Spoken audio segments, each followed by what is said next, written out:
अच्छा सी question number 5 में देखो क्या दिया है, integration of sine cube x into cos cube x. तो इसको मैं क्या करूंगा, I will write this as sine x into cos x का whole cube into d x लिख सकते हैं। यहाँ पे भी क्यूब था, यहाँ पे भी क्यूब था, तो उसको होल क्यूब कर लेंगे। ठीक है, क्या करेंगे, उसको होल क्यूब कर लेंगे। उसके बाद क्या कर सकते हो, देखो साइन एक्स कॉस एक्स जब साथ में होता है ना, एक फॉर्मूला है साइन 2 थीटा वाला। मेरे पास अगर साइन 2 थीटा है देन ये होता है 2 sine theta into cos theta होता है। इसका मतलब अगर मेरे पास साइन थीटा कॉस थीटा है तो ये क्या बन जाएगा, sine 2 theta whole divided by 2 बनेगा कि नहीं, sine 2 theta whole divided by 2। So this integration can be written as sine x cos x की जगह मैं क्या लिख सकता हूँ, sign 2x whole divided by 2 का whole cube into d x. ठीक है, अब ये क्या बनेगा, this will be integration of sine cube 2x whole divided by 8 into d x. 8 का कुछ प्रॉब्लम नहीं है, 8 तो बाहर जाएगा कांस्टेंट, लेकिन प्रॉब्लम एक हो गया। क्या प्रॉब्लम हो गया, ये साइन क्यूब आ गया, क्यूब का कुछ नहीं पता नहीं हो रही। तो क्यूब क्या होगा, see sine 3 theta is equals to 3 sine theta minus 4 sine cube theta होता है। साइन 3 थीटा क्या हो जाएगा, 3 sine theta minus 4 sine cube theta. इसको क्यों यूज कर रहा हूँ, ट्रिपल एंगल फॉर्मूला है ट्रिग्नोमेट्री का, क्यों यूज कर रहा हूँ, देखो if you see this whole expression this is a linear thing, angle में 3 मल्टीप्लाइड है, लेकिन साइन का क्यूब स्क्वायर कुछ नहीं हुआ, ये भी लीनियर है, खाली इसमें क्यूब है। तो मैं इस एक्सप्रेशन से साइन क्यूब थीटा का फॉर्मूला निकाल सकता हूँ। कैसे, इसको इधर लाओ, ये वाला इधर भेजो, ये क्या बन जाएगा, 4 sine cube theta is equal to 3 sine theta minus sine 3 theta बनेगा। Now this will be sine cube theta is equal to 3 sine theta minus sine 3 theta whole divided by 4। ये सब नो, तो ये सब एक्सप्रेशंस में याद रख लो, कैसे cos स्क्वायर और sin स्क्वायर को लीनियराइज करें। cos स्क्वायर है तो 1 plus cos 2x by 2, sin square x है तो 1 minus cos 2x by 2, square linear हो रहा है। क्यूब्स को कैसे लीनियराइज करें, sin क्यूब है तो sin 3 थीटा वाला फॉर्मूला लगाना है, cos क्यूब है तो cos 3 थीटा वाला फॉर्मूला लगाना है। समझ में आ रहा है, तो ये सब एक्सप्रेशन बहुत काम आता है इंटीग्रेशन में, बिकॉज ये सब क्यूब स्क्वायर को हम ना लीनियर में कर सकते हैं। एक बार लीनियर हो गया sin cos फॉर्मूला लग सकता है, वेरी इंपॉर्टेंट। ओके, तो sin क्यूब 2x में क्या लिखूंगा मैं, इंटीग्रेशन ऑफ, ये पूरा का पूरा लिख देंगे 3 sin x divided by sine 3 sin x minus sine 3x whole divided by 4, और नीचे एक तो 8 था वो रहेगा dx। अब 8 4 ज़र होता है अपना कितना होता है 32, तो ये 1/32 विल गो आउट। अब बचा कौन, 3 sin x minus sine 3x into dx। अब इसका डायरेक्ट इंटीग्रेशन फॉर्मूला है 1/32। बताओ sin x का इंटीग्रेशन क्या होता है, sin x का इंटीग्रेशन होता है minus cos x। So this is 3 sin x का इंटीग्रेशन माइनस cos x, एक माइनस इधर आया, फिर माइनस दिया sin 3x का integration minus cos 3x, minus cos 3x, और क्योंकि x का कोएफिशिएंट 3 है, डोंट फॉरगेट इट ऑलवेज, 3 को डिवाइड भी करना है। x का कोएफिशिएंट जो होता है साइड में बगल में डिवाइड कर लेना फॉर्मूला लगाने के बाद, ध्यान देना। So this will be final answer 1/32 whole into minus minus plus हो जाएगा, so this is 1/3 cos 3x and this is minus 3 cos x, इतना प्लस। ठीक है, समझ रहे हो, टेक्निक देख रहे हो, तो टेक्निक्स बहुत इंपॉर्टेंट है। 2 टेक्निक सिखाए यहाँ पे, 3 टेक्निक सिखा ली। इसको कैसे करना है, स्क्वायर ट्रिग्नोमेट्री का अगर साइन कॉस पे स्क्वायर है उसको लीनियराइज कैसे करना है, ये सब फॉर्मूला लगा के। प्रोडक्ट में अगर है कॉस कॉस साइन साइन, तो वो सारे फॉर्मूला लगा देना, 2 sin a sin b, 2 cos a cos b, 2 sin a into cos b। Okay, then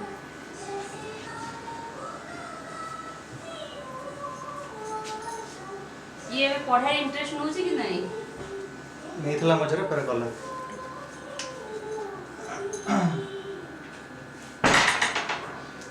then number 6 में अगर देखोगे, देखो 3 चीज है, cos 2x है, cos 4x है, cos 6x है, means 3 things are multiplied, right. तो मैं यहाँ पे क्या करूँगा, वही लगाएंगे, cos से cos b का ही फॉर्मूला लगाएंगे और कुछ नहीं है, बिकॉज 3 का तो मेरे पास कुछ फॉर्मूला नहीं है, तो बस cos से इंटू cos b का फॉर्मूला, तो उसी को लगाएंगे जोड़ा में। तुमको पता होगा सब ट्रिग्नोमेट्री में क्या है यार, cos 2x cos 4x को जोड़ा कर दो क्योंकि a प्लस बी 6x है। समझ में आ रहा है? देखो हो जाएगा।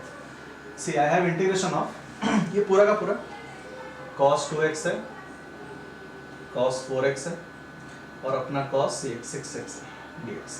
मैं क्या करता हूँ यहाँ पे 2 मल्टीप्लाई करूंगा और बाहर एक 1 करेगा। पहला स्टेप, इसको एक ग्रुप बनाओ। ये क्या है? 2 cos से cos b। 2 cos से cos b का फॉर्मूला अभी लिखाया था, क्या था? cos a plus b plus cos a minus b था। cos a plus b plus cos a minus b। तो ये क्या हो जाएगा भैया? 1/2 इंटीग्रेशन ऑफ, इसके जगह मैं लिखूंगा cos a प्लस b मतलब 2x plus 4x plus cos a minus b 2x minus 4x। और इस होल चीज में क्योंकि देखो ये होता है और इसी होल चीज में cos 6x मल्टीप्लाई था, इसीलिए स्क्वायर ब्रैकेट देना इंपॉर्टेंट है। cos 6x इस पूरी चीज में मल्टीप्लाइड है, ठीक है। तो ये क्या बन जाएगा? देखो 1/2 इंटीग्रेशन ऑफ ये हो जाएगा cos 2x plus 4x 6x हो जाएगा प्लस ये क्या हो जाएगा? cos माइनस 2x और मैंने बताया था cos minus theta cos theta होता है, तो cos माइनस 2x क्या हो जाएगा? cos प्लस 2x लिख सकते हो, नो प्रॉब्लम। और बाहर में एक cos 6x मल्टीप्लाइड है, देखो बाहर में क्या है? एक cos 6x मल्टीप्लाइड है। तो इस cos 6x को मैं अंदर मल्टीप्लाई कर लेता हूँ, तो cos 6x इंटू cos 6 हो जाएगा cos स्क्वायर 6x हो जाएगा। और ये तो बस ऐसे ही मल्टीप्लाइड फॉर्म में रहेगा cos 2x into cos 6x dx। ठीक है, एक ही स्टेप में कर लिए, इसको ऐड पार्ट भी कर लिया और cos 6x को मल्टीप्लाई कर लिया। अब क्या करोगे? देखो यहाँ पे 1/2 है, 1/2 है। मैं फिर से क्या करूँगा? इसमें 2 मल्टीप्लाई कर दूंगा। ये हो जाएगा 2 cos square 6x plus 2 cos 2x into cos 6x into dx। और क्योंकि 2 मल्टीप्लाई क्या है? बाहर एक ठो 1/2। क्यों ऐसा कर रहा हूँ? क्योंकि 2 cos से cos फिर से लाना है, ठीक है। तो ये हो जाएगा 1/4 integration of 2 cos square theta. 2 cos square theta क्या होता है? वही सब मल्टीपल फॉर्मूला है, स्क्वायर को लिनियराइज करने वाला तरीका। 2 cos स्क्वायर थीटा होता है 1 plus cos 2 theta by 2। 2 cos square theta होता है 1 प्लस cos 2 थीटा बाई 2। तो ये हो जाएगा 1 प्लस cos 2 थीटा 6x का डबल मतलब 12x cos 12x whole divided by 2। Whole divided by 2 नहीं रे, सॉरी बस 2 cos square theta 1 plus cos theta होता है ना, 2 मल्टीप्लाइड है ऑलरेडी तो 2 नहीं डिवाइड करना। फिर 2 cos square theta only 1 plus cos theta, तो ये बन गया 1 plus cos 12x plus 2 cos से cos b। फिर से फॉर्मूला लगाओ cos a प्लस b, देखो मैं ऐड कर रहा हूँ cos a plus b 2x plus 6x 8x plus cos a minus b 2x minus 6x minus 4x minus को हटाओ 4x इंटू dx और यहाँ पे 1 है, ठीक है। अब भाई फाइनली सब देखो लीनियर हो गया, ये एक लीनियर सब एडेड फॉर्म में हो गया। यहाँ पे सब मल्टीप्लाइड फॉर्म में था, फॉर्मूला नहीं लगा सकते थे, लेकिन यहाँ पे एडेड फॉर्म में है। एडेड में तो क्या होता है? इंटीग्रेशन हर एक चीज़ का होगा एडिशन में, तो बस हो गया। दिस इज 1/4 इंटीग्रेशन ऑफ 1 का इंटीग्रेशन x cos 12x का इंटीग्रेशन sin 12x होगा। cos का इंटीग्रेशन sin होता है, cos 12x का integration sin 12x whole divided by 12। Don't forget to divide the coefficient please. cos 8x का sin 8x whole divided bye 8 और cos 4x का sin 4x whole divided by 4 plus 6। Okay, so this is your final answer. मतलब सारे techniques याद रखने हैं, एक question में मोर देन 1 टेक्निक यूज हो सकता है। यहाँ पे देखो कितने सारे यूज हो गए, लीनियराइज करने वाला तरीका, प्रोडक्ट को लीनियराइज करने वाला तरीका, बहुत सारा यूज हो सकता है, ठीक है। टेक्निक्स याद रखना है कि कौन सा टाइप क्वेश्चन को कैसे सॉल्व करना है। इंटीग्रेशन में थोड़ा मेमोरी चाहिए, विदाउट मेमोरी कांट। कौन सा क्वेश्चन को कैसे सॉल्व करना है, थोड़ा प्रैक्टिस एंड ऑल चाहिए, ठीक। अच्छा, तो यहाँ पे अपना सिंप्लीफिकेशन है ना, जो सिंप्लीफिकेशन जितना सीखना था वो सीख लिए, ठीक है। 7-8 क्वेश्चन थोड़ा अलग है। क्या अलग है देख सकते हो तुम, क्वेश्चन नंबर 1 और 7 में दिख सेम जैसा रहा होगा, it will be looking same लेकिन it's not. Linear function, root के अंदर लीनियर फंक्शन था, ये थोड़ा सा अलग है। लीनियर फंक्शन रूट के अंदर क्वाड्रेटिक फंक्शन, डिग्री बढ़ गया मतलब कहानी चेंज, पूरा डिफरेंट हो जाएगा। क्या डिफरेंस है, क्या है, ये क्वेश्चन भी थोड़ा अलग है। तो इसको सीखने के लिए हम एक नया टॉपिक शुरू करेंगे अभी, और टॉपिक का नाम है, उसका ऊपर लेवल इंटीग्रेशन बाय सब्स्टिट्यूशन। क्या टॉपिक का नाम है? Integration integration by substitution, integration by substitution. पहले इसका मैं दो फॉर्मूला चाहो तो याद रखो, नहीं चाहो तो मत याद रखो, कुछ प्रॉब्लम नहीं है। टेक्निक सीखनी इंपॉर्टेंट है, क्योंकि उसी टेक्निक को बार बार करेंगे। फॉर्मूला को याद रख के डायरेक्ट क्वेश्चन में नहीं लगाते हम टेक्निक सीखते हैं, ठीक है। लेकिन क्या है, फॉर्मूला जो क्या बोलते हैं इसको, एक होता है ना प्रथा, तो फॉर्मूला में लिखा देता हूँ, मेरे को खुद को याद नहीं रहता है, लिखा देता हूँ थोड़ा सा। अगर मेरे पास मान लो ये फॉर्मूला है, इंटीग्रेशन ऑफ एक फंक्शन है, कुछ भी हो सकता है, ट्रिग्नोमेट्री, लॉगरिथम, पॉलिनोमियल, एक्सपोनेंट, कुछ भी तरह का फंक्शन है, और उस फंक्शन का कुछ पावर दिया है। जैसे कि ये वाला क्वेश्चन देख लो, एक फंक्शन है, किस तरह का फंक्शन है, डिग्री 2 पॉलिनोमियल फंक्शन, और इस फंक्शन का एक पावर दिया है 1/2 पावर, तो कुछ भी n पावर हो सकता है। और साइड में जनरल यही फॉर्म होगा, साइड में इसका डेरिवेटिव है। देखो फॉर्म देखो इंटीग्रेशन का, एक फंक्शन, कोई भी फंक्शन, उसके ऊपर कुछ भी एक पावर, प्लस माइनस फ्रैक्शन, कुछ भी पावर, और मल्टीप्लाइड किससे है, उसी फंक्शन का डेरिवेटिव से मल्टीप्लाइड, और यहाँ पे कंप्लीट होता है dx लिख दिया। तो अगर इस तरह का कुछ चीज है, इसका आंसर होता है, क्या होता है भैया, मेरे को खुद को याद नहीं रहता, fx whole to the power n+1 divided by n+1 plus c। हाँ, यहाँ पे कंडीशन जरूर है। कंडीशन क्या है तुमको पता ही होगा, n नॉट इक्वल्स टू -1, क्योंकि मैंने बताया था -1 अगर हो जाता है तो वो लॉगरिथम में आता है ना, 1/x log x होता है, ठीक है। तो अगर तुम इस फॉर्म को देखोगे तो ये सोचोगे कि भाई पहला फॉर्मूला से एकदम मैच खाता है कि नहीं। x to the power n का फॉर्मूला होता है x to the power n+1/n+1, ये तो उसी तरह है, fx to the power n है, तो वही fx to the power n+1/n+1 same है। लेकिन हाँ, अगर कुछ फंक्शन का पावर है तो साइड में उसका डेरिवेटिव मल्टीप्लाइड जरूर होना चाहिए, तब जाके उस x वाला फॉर्मूला को यहाँ पे लगा सकते हो। क्यों ऐसा हो रहा है, इसका रीजन है टेक्निक। देखो टेक्निक इंपॉर्टेंट है।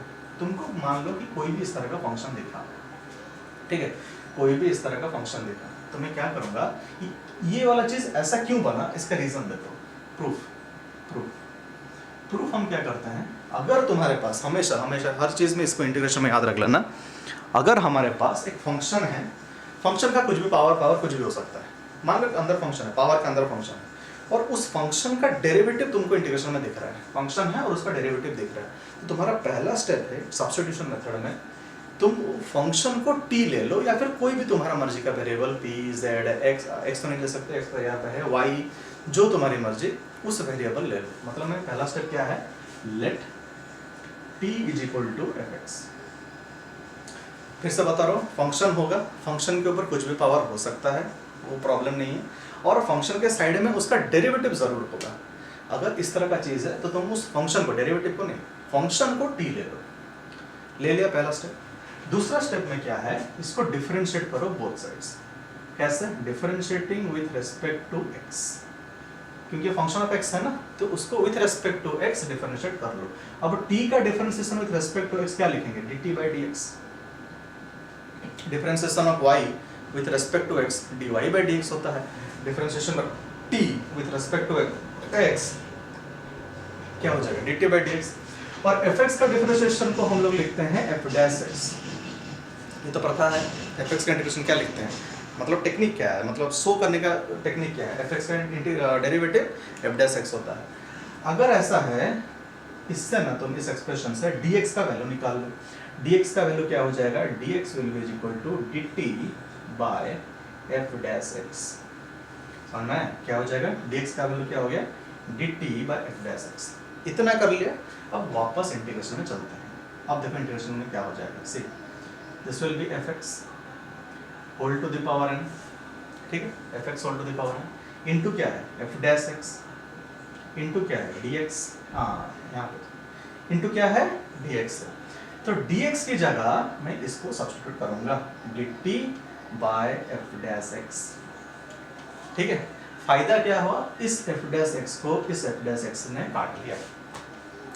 अब और एक प्रॉब्लम है, फंक्शन है x में, तुम्हारा वेरिएबल है dt, two different things, d जिसमें होता है उसी में तुम्हारा अंदर वाला चीज भी होना चाहिए। एलिमेंट ऑफ डिफरेंशिएशन जिस वेरिएबल में है, इंटीग्रैंड भी उसी वेरिएबल में होना चाहिए। फिजिक्स में क्या है, अगर d थीटा है तो अंदर थीटा होना चाहिए, नहीं याद है। तो अगर एफ एक्स है तो उसको हमको टी में कन्वर्ट करना पड़ेगा। बड़ी आसान से हो सकता है, f x is equal to t है, तो मैं क्या करूँगा, एफ एक्स की जगह यहाँ पे लिख देंगे टी, एफ एक्स की जगह क्या लिख देंगे यहाँ पे टी लिख देंगे। नहीं तो नेक्स्ट स्टेप पे लिखता हूँ, चलो यहाँ पे एफ एक्स था तो एफ एक्स को मैं क्या लिख दूंगा टी, तो ये हो जाएगा देखो t to the power n into d t, t to the power n into d t.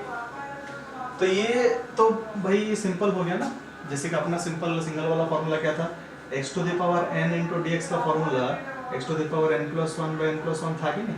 तो अगर मेरे पास t to the power n to d t है, x की जगह t है, फॉर्मूला थोड़ी ना चेंज हो जाएगा, खाली वेरिएबल चेंज होगा, ठीक है। तो t to the power n dt का फॉर्मूला क्या हो जाएगा, t to the power n plus one divided by n plus one plus c। अब वापस बैक सब्स्टिट्यूशन मार लो, t का वैल्यू क्या था fx, तो t की जगह हम लिख देंगे fx whole to the power n plus one divided by n plus one plus c, okay, divided by n plus one plus c, बस काम खत्म। तो इसी को बोलते हैं सब्स्टिट्यूशन, और ये टेक्निक को तुमको याद रखना है, समझ में, इस टेक्निक को याद रखना है, टेक्निक को याद रखना बहुत ज़्यादा इम्पोर्टेंट है। अब देखो यहाँ पे तुम्हारा power n equals to not equals to minus one था, तो अगर मान लो कि अगर मैं यहाँ पे n का कुछ अलग वैल्यू डाल दूँ, मतलब n equal to minus one कर दें, तो ये कैसा हो जाएगा, एफ डैश एक्स, दूसरा वाला formula number 2, F dash x divided by F x into d x, okay, F dash x divided by F x into d x.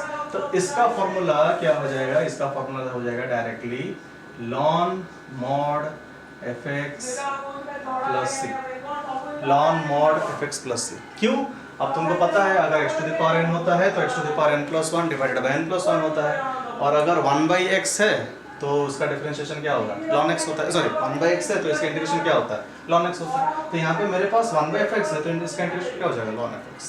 सब same, everything is same, everything is same. यहाँ पे जो n है ना वो नीचे है, मतलब यहाँ पे ऐसा 1 बाई fx है कि नहीं, 1 बाई fx है, ऊपर देखो f डैश x है इनटू dx की जगह मैं क्या डालूंगा, dt by f dash x, f dash x cancel, तो ये अपना t to the power n जो है ये हो गया 1 बाई t, 1 बाई fx है, fx का वैल्यू क्या है, fx का वैल्यू है t, तो ये हो जाएगा 1 बाई 2 इंटू dt। तो बस only change is 1 by t dt का फॉर्मूला होता है ln mod t plus c। अब t का वैल्यू डाल देना, यहाँ पे t का वैल्यू क्या है fx, तो ये क्या बन जाएगा ln mod fx plus c, ठीक है। डिफरेंस बस इतना है, पावर में खाली चेंज था, वहाँ पे था fx to the power n था, वो फॉर्मूला था n not equal to minus one के लिए, और यहाँ पे अगर n equal to minus one है तो ln में चेंज हो जाएगा, बाकी एवरीथिंग इज सेम। प्रोसेस देखो क्या करना है, if a function is there and its derivative is there, तो उस फंक्शन को t ले लो सो दैट डेरिवेटिव कैंसिल हो जाए, ठीक है, फंक्शन को t ले लो सो दैट डेरिवेटिव कैंसिल हो जाए। और ये दोनों क्वेश्चन नेक्स्ट वीडियो में 7 और 8, ओके।